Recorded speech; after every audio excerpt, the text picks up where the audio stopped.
Welcome to Stories of Hope. This is a podcast by the Dream Center. Where you will hear from people who have stories that once seemed hopeless. People whose stories of redemption and life transformation are so powerful, they can only be possible by the power of Jesus.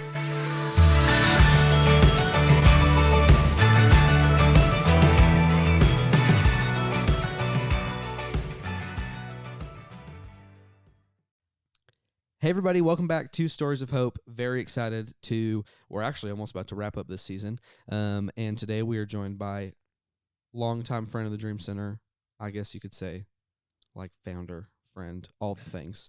Petrina Matonis. She's been here since the beginning. She's really good friends with, all of us as a whole at the Dream Center, and very excited that you're here. Thank you. I know it's you're nice excited to too. Yes. It feels yes. The end of this season has felt fun because it's like Shannon and a bunch of like old friends. Julie's been on this season, like just lifelong friends at the Dream Center, and so I'm excited to chat with you today. So I know you are too. I kind of am. Yes, you are, but I don't like to do the formal thing. So here we are. Well, we'll make it feel as informal as I possibly can. Okay, just to make sure. So we get rid of the mics. Yes, right. Okay, so how did beginning with Dream Center look like?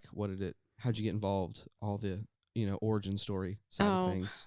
It's sort of a long story, but I'll try to be brief. Right.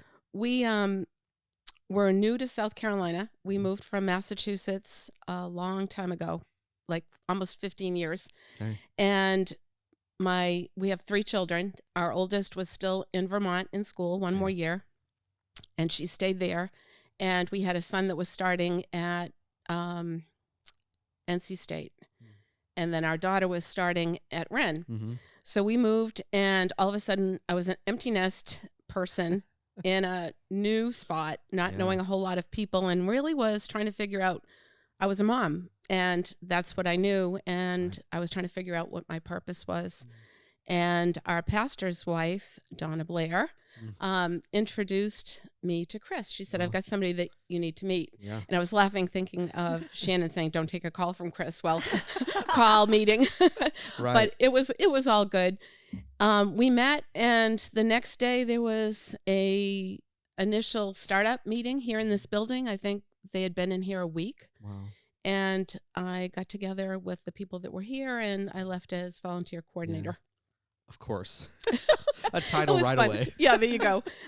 Someone that's good with admin, and that was what I did when I worked. So that's awesome. A long time ago. That's amazing. I wanna kind of like dive right into a big part of like your time here at the Dream Center. For those that are familiar, will know exactly what we're talking about, and those that are new, I'd love to just give them some insight about Hello Gorgeous and what that all looked like. Just because it's like I feel like when I talk about the Dream Center, that's like the first like big thing that we can point to of just something that really, when you look at empowering, encouraging, all those parts of what we do, that feels like the big thing. And so I'd love for you to talk about that and explain kind of what that was just a little bit. It's funny. I was here a good bit at the beginning, and then kind of worked my way into being at the front desk. Mm-hmm. And there were a lot of things that happened in that initial part. And I remember something Jim Wilson had said to me when I was in the middle of crying over something that was really amazing that had just happened. Yeah. And he said, if you're not here to be if you're not here to be a part of what's going on, you miss the miracles. Sheesh. And Hello Gorgeous was one of them, but there were so many to that point, things that we had needs. And it goes to show you that when God provides a vision, He provides the provision. Right. And I have so many stories about the way that was handled and how it was met. But Hello Gorgeous, it was one of those, we're never doing clothes. We're not doing that. Mm-mm. Yeah. And then all of a sudden, I think it was the classroom, the room that was across from, I think it might be where Opportunity Village is, or maybe the next one, all filled with clothes. Yeah. I think it was classroom just one. piled high. And I remember my daughter and I came in one Saturday, and we were just trying to sort through. I mean, it was mounds of clothing. Yeah. And we're like, what do we do with this? And then so it kind of unfolded into, let's put it here so that when we have people come in, we'll be able to fill a need.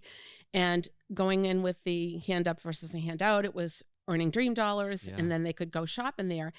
But the words "hello, gorgeous." My mom had a beauty salon many years ago, and she did not have that as her title, but I found it after she passed away, written in a book, and it was a name that she had scribbled on having it, and I thought, wow, that's kind of a cool name.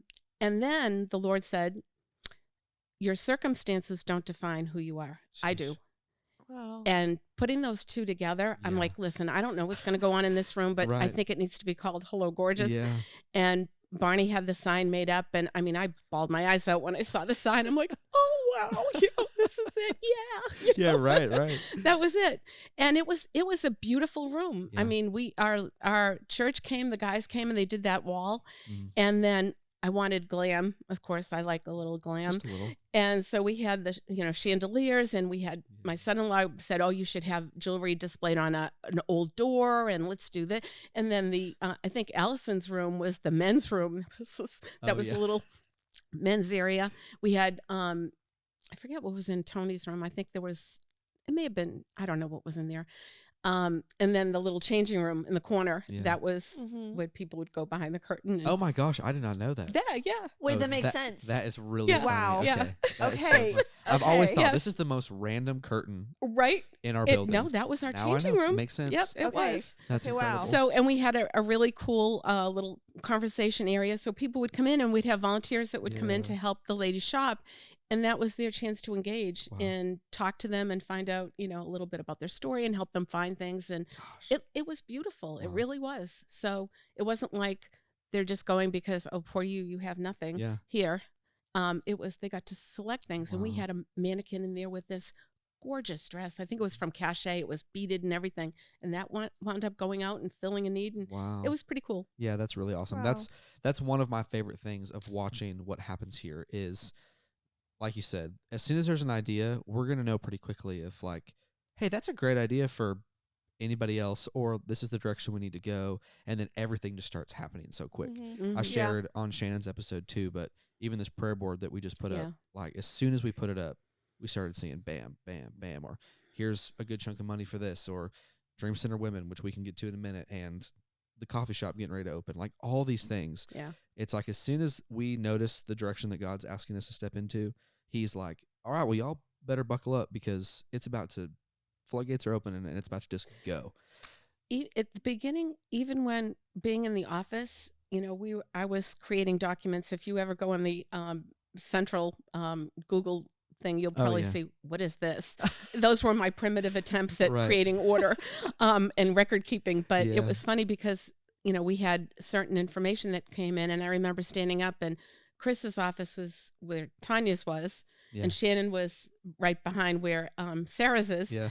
And I said, we need a shredder. And we're lucky we have a stapler, but yeah, we need a shred. And then not even a half an hour, the doorbell rings and somebody came in and says, "I know this is kind of random, but like, do you need the shredder?" Golly. Like, oh, Yeah, right. thank you. That was, Wild. and that happened all the time, Yeah. all the time. Right. Even with Santa Shop, the first Santa Shop we had, the first shopping day, we had a beautiful setup. Everybody came in. We were wiped out. Right. The whole group, except for me and one other or two other people, were all in California. And Chris called to find out how it was. And I said, they wiped us out of everything. We have no kids' socks and underwear. We have nothing. And about an hour later, Terry Carlton from Wow. Awakening rings the doorbell and he says, "Listen, our group collected socks and underwear. Can you use those?" Jeez. I'm like, Yeah. yeah, we can. Yeah. We sure can. Yeah, Come on absolutely. in. You I'm have going to go no to the bathroom idea. and cry a little bit. Yeah, right. Wow. So, Right. yeah, That's it was really awesome. awesome. Yeah. Let's also talk about, I mentioned just a second ago, what so we started this new initiative this year called Dream Center Women, and with you being one of the, I don't know the right word for it, I guess chairman, is that the right Co-chair. word? Co-chair, there Libby. it is. You and Libby, I'd love to give you a second to kind of talk about that on here, just to kind of say why it was created and kind of what the aim is for this part of the Dream Center moving forward. Yes. It was pretty cool, I think. Let me give you just a little stat. Yeah. In fewer than 8 months, we have 71 women Yeah, it's that have crazy. given their money to be a part of something which Yes. I love bigger than themselves. And I think women crave community. Yep. And whether it's obvious to them or not, there's a need. Women are relational. And the diverse group of women that are a part of Dream Center true. Women it's just amazing. It is. Young, middle, older, different backgrounds, Yeah. different work backgrounds, different home lives. It's just a great opportunity to meet, network, and also fully support ministries here at the Dream Yeah, Center. right. So, being faith-based, Mm-hmm. no government funding, money is always an issue. And God has been very faithful Very. to provide for all of the visions that Yeah. he's given us. And this was just another avenue, which also has the byproduct of Yeah. allowing women to share what their gifts and talents are and to be involved as much or as little as they want. There's no requirement. It's Right. not like a club that you have to do XYZ. Right. But the women want to be a part of that. Our meetings have been very well attended. Mhm. And there are only 4 official meetings a year, but we've also created social interactions, which we have one coming up at our new coffee shop Yep. in April. So that'll be exciting. And it's an opportunity very informally for women to be a part of a togetherness thing and share what they do and their struggles, their challenges, offer support to one Right. another, and just make new friendships. Yeah. So- It's really cool. And again, it's just another one of those things is when the idea came up, it was like, well, if we can get 75 women in here, that would be amazing. That would help almost fully fund the coffee shop, like all the big things. And like you just said, Mm-hmm. the fact that the coffee shop opens in 4 weeks and we need 4 more women Yep. to hit that number. Yes. It's like, so here's your plug if you're Yes. listening. Join and us. you want to join Dream Center Women. We have a lot of fun. A lot of fun, and it's just a really great opportunity. Put all the information in the caption too. Yes, we can Yeah, do that and for sure. and all the money goes because Libby and I and several of the other members are in such close contact Yeah. with the Dream Center. We're aware of what's needed, Right. and there are things that funds can't supply. Like we're planning to do a little Mother's Day celebration for the women of Opportunity Village. Yeah. So that's a cool little thing, and it Yes. gives people a chance to use the gifts that God gave them, whether it's hospitality, friendships, Yeah. whatever it is. Right. They can use it in that way. There's also so many of you that are helping with childcare during spring Mhm. break, Yes. which is amazing. Yes. Really cool. Yeah, so it's really, really special. Yes. Awesome. I'm very excited. Me too. All right, here's the hard pivot point. Uh-oh. Oh, Yeah. I gotta go. Yeah, right. Obviously, the whole reason we do this thing is to talk about Jesus, what we've seen him do in our lives, and just give a Mhm. little bit of I feel like every episode could be hours and hours long because of the people we get to have on it Mm. and what they've seen God do in their life or the lives that they get just to be involved in. And so I'd love to kind of hear a little bit about your story, and I guess I can give you a more pointed question, kind of like what meeting Jesus looked like for you to begin with. How long do we have? Yeah, right. No, actually, it's not that long, but it was pretty amazing because I didn't really come to know him as my personal savior until I was 51. Okay. And I know you probably didn't think I was there yet, but anyway, I grew up Catholic Mhm. in a very loving home. My parents divorced when I was 2, but were friendly throughout Right. my upbringing. And, we went to church on Sunday, but who I knew God to be at that point was God the Father Almighty, and we needed a priest to get to him. Yeah. And we went to confession. We went to all the holy days. We observed all of those things. It was very different. Yeah. And as I said, I was a stay-at-home mom, and when my youngest was 2, I went into direct sales. And it's funny because now looking back, you see how God has planned things. Right. And in that, I had 5 women that were uplines, and they were all born-again believers.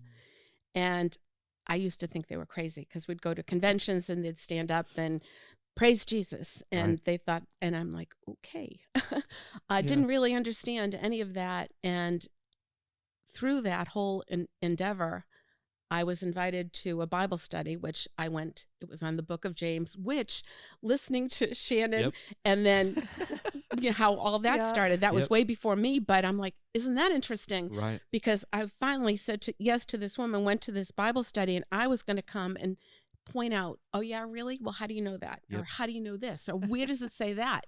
Because as Catholics, we didn't read the Bible. Right. That was the priest or the lector, and they carried the Bible in like this, and you didn't read it. We Wow. read a little like paragraph, Yep. and that was it. And how the priest interpreted it was what we heard. Wow. So there was no relationship that way. Yeah. So at the Bible study, every time I'd, go like that, well, excuse me, where is it? And they'd, oh, just look there. And I didn't even know where to find James in the Bible. Yeah, right. But we're looking, and I'm like, oh, okay. And so that was the initial. And then about a month later, I was invited to, it was like a Sheraton hotel that had a big lobby, and they were having this preacher come, and he was going to speak. And I was invited to go. And Roman came with me, my husband. Yeah. And it was Andrew Womack, who I just love him. Right. And he spoke on Hebrews. And it was like the whole room was blacked out. And I was listening to him. And I'm going to cry now. Oh. The image that I got was really that there was nobody standing in the way of me and Jesus. Oh, wow.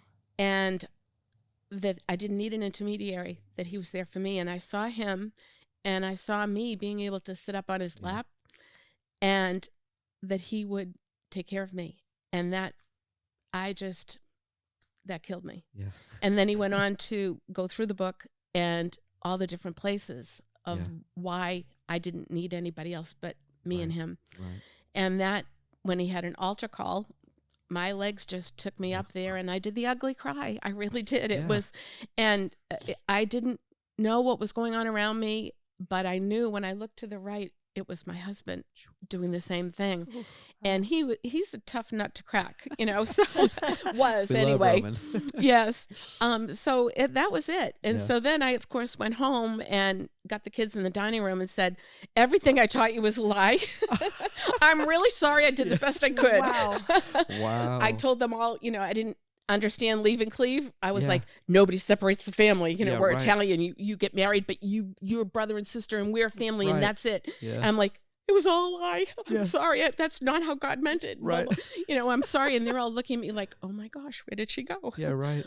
So there was that. And then after that, that was probably a year before we moved. Right. And then God told me that we were supposed to move. And it was funny because Roman's job, he had been a controller for a company for 28 years.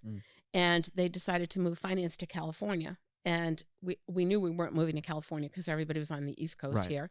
And I thought, isn't this interesting? And then he went to look for jobs, and he didn't have any jobs at all that were open. And in that business, that's like, you don't not get a job. It's easy. Right. And every door just kind of closed. And so I took him out to dinner and said, hey, I know this is all new thing for us, but so God told me we're supposed to move to South Carolina. What? Yeah, right. What do you mean? We had a rental property. We had the house we lived in. Yeah. The kids are still in school. No, we're not going anywhere. I'm like, okay, so sure. That was it. And we had another conversation about a week or two later, and I said to him, listen, I don't know what this looks like for you, and I don't know if you really understand, but I don't know why God didn't tell you this, but he told me. Right. And I'm leaving. And he's like, listen, I need a year. We need to sell the house. We need to sell the boat. We need to find a place to, I need a job, all this stuff. Right. So he listed things so specifically. And as far as the properties and the home and that boat, he listed numbers with them. We need, and because I was very detailed, and I'm like, God is so cool. He's got this. And he listed amounts that we needed to get for everything. And the house sold for exactly what he asked for. Golly. Our house sold exactly asked for. And then the boat, we had it up at a public thing, like a farm stand that was there. And it had a number on it, which was more than, because I said to Roman, okay, we get 2 down, 1 to go. What's your bottom line? And he gave me the bottom line. And so the boat was up there listed. And then we had just shown it to somebody, and we were going back home. It was 2 blocks away. And we just got home, and I had a phone call, and it was a man, and he's like, ma'am. And I'm like, ma'am, okay. Yes. And he said, this is really weird. He said, this is so-and-so from Georgia. He said, I'm driving with my daughter. We're up here to visit family. He said, I took a wrong turn and I went by your boat. And he said, this is going to sound really weird, but the Lord told me to buy your boat. And he said, but it's listed for this and I'll give you this. And it was the exact number that Roman had said he wanted. So I'm like, we'll be right there. And so I said to Roman, get in the car. We're going to sell a boat. Yeah, and he's like, what are you talking about? And I told him what happened. And he's looking at me. Now he's like, oh, something's going on here. Wow. So that kind of happened. And so I saw the guy and I said, listen, I said, you said you're from, and he says, I'm from Georgia. And I said, near South Carolina, right, Georgia? And he said, yeah. I said, well, we're moving. And of course, Roman's like, not for a year. I'm like, oh no, we'll be moving sooner than that, you know? And he's like, oh, okay. He said, the weirdest, it's just weird. He said, God does that sometimes. And I'm like, Yeah, you know? right. Wow. And that was that. So beautiful. That began. And then we got down here and God put us in a church. We were looking for one that was had a big youth group because we thought our youngest was saved. The older two, we weren't sure because they were thinking Mom and Dad have taken a walk on the off the wild side here. Yeah, right. But we found Cornerstone Church with Donna and Dale Blair, and he was just exactly the pastor I needed for our growth. Met some amazing people.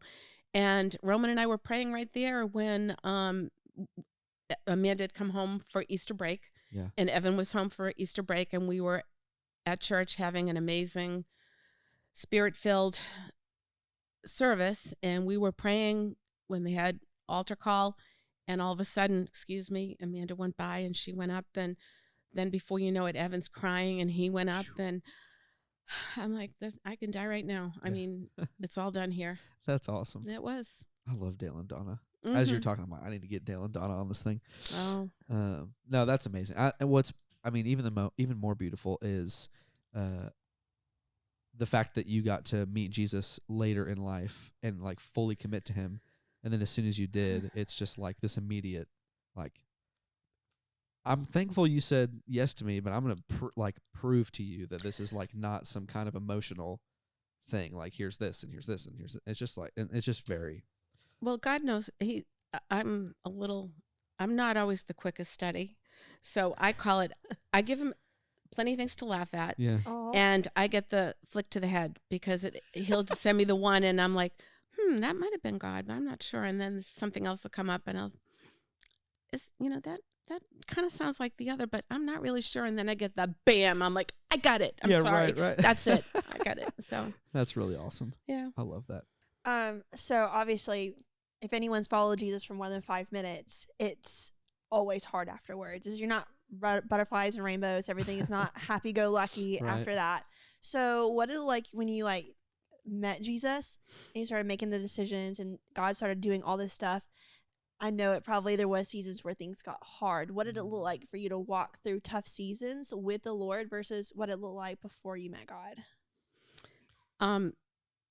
I think one of the hardest transitions for us and me specifically was because I got it first, and leading the family, which I now know should have been reversed, but there was a reason. Yeah, right.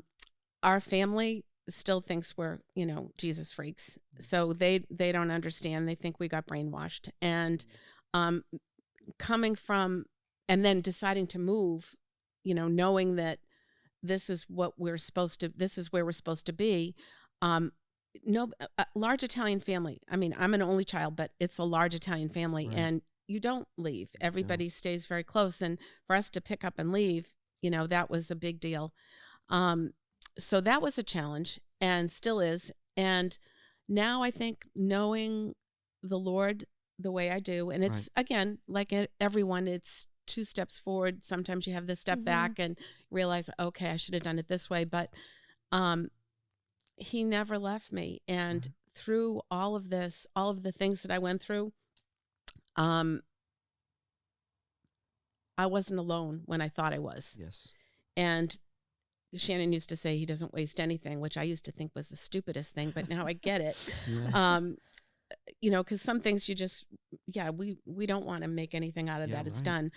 But growing up, my parents, as I said, divorced. I lived with my mom. She was a career woman, and found out later she was an alcoholic, and I was left alone a lot, and I was very lonely, and I always was very envious of families that, like my mom would come into a PTA meeting and she'd be, beautiful and all dressed up and, perfume and this and that. And then I'd see the moms that all knew each other and their kids used to play together, but I didn't. I grew up with a nanny that lived with us until she passed away. So it was a little different, and I was alone a lot. And what I wanted was, when I grew up, I wanted to have a husband, children, stay in the same place, raise my kids in the same place, which we did for 26 years. Yeah. We stayed in the same little community and had the same people, and I was the person that I wanted to be. Right. But through all those tough times and making those separations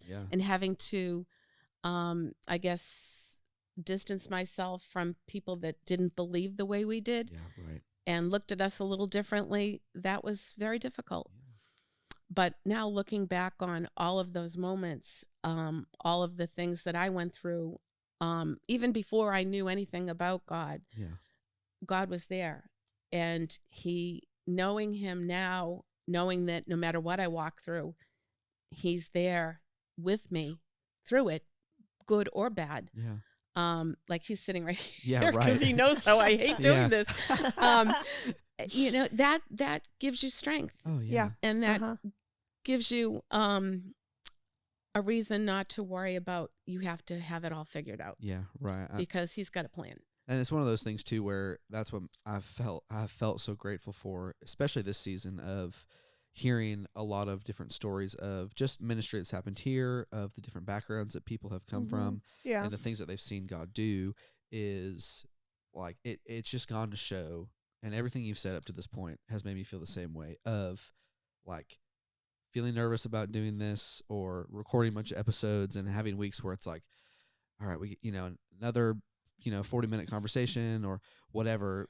You also have those moments of, but these are the things that like keep me rooted and keep my faith strong enough, of seeing that like things that you have said I have experienced in different ways in my life from the same God, and it just helps me not to grow weary, or it helps me to like get my perspective back to being right, of like God is so real and is moving and is taking care of us. And in the moments where I feel like I'm doing things by myself, or somebody who's listening feels that way, these stories are what helps me to remember of like, right, this is why Revelation 12 is so true, of blood of the Lamb, word of our testimony are like the two things that put the devil in his place.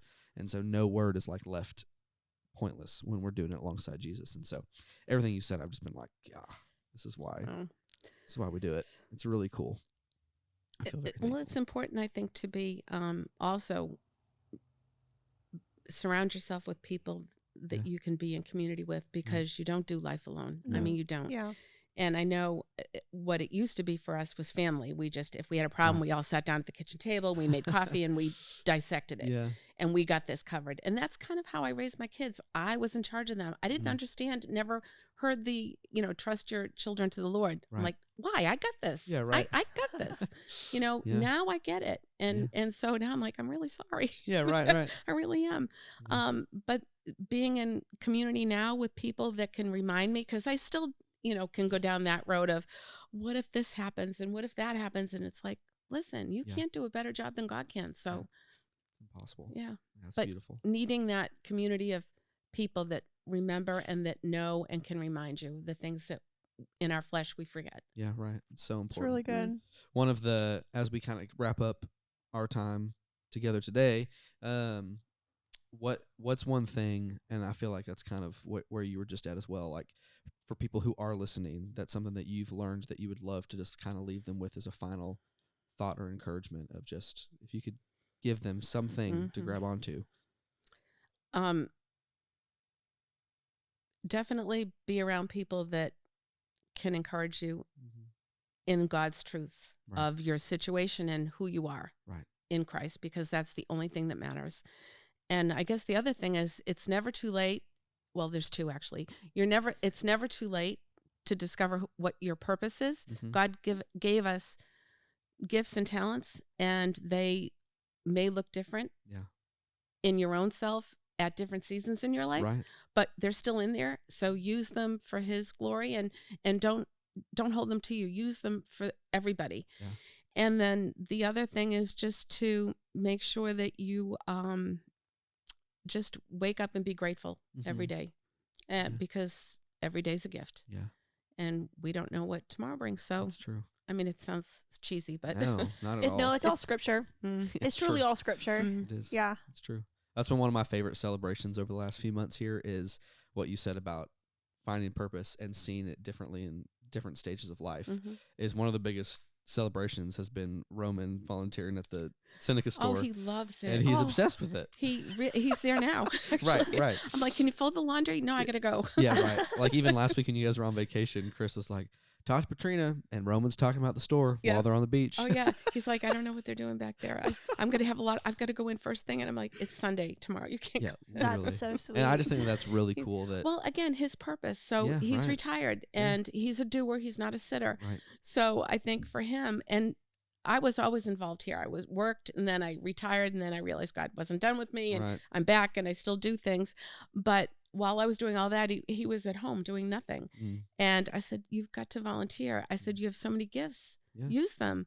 And so he went in, and it was one day, and he says, they need me. Like, and you know what? Listen, as people, we all need to be needed. 100%. Oh, absolutely. You know, we all need that. It's true. So I love it. It's just, I love Roman also. He's just the sweetest man on the face of the earth.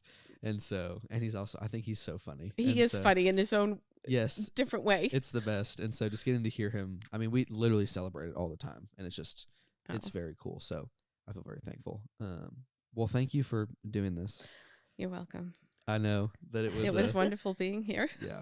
I won't fully explain that I've been trying to get you on this for months, but I'm sorry. I really didn't think I had anything good to say. I mean, other than I don't mean like that in a subtle hub. We're with you. Not like that, but it just, I'm like, what do I have that is that great? But everybody has a story. Yes, it's true. Everybody has a story. That's been again one of the most beautiful things about this podcast is people get done, they're like, oh my gosh, like what I was able to just talk about, like and it's a sobering reminder for me too of like I feel the same like way of my life of like we hear some people's stories and I'm like I haven't gone through anything like you. I know, I love it. But God's still like, but all of it's pointing back, like God gets the glory for whatever's happened in my life. Well, and that's actually something I read this morning.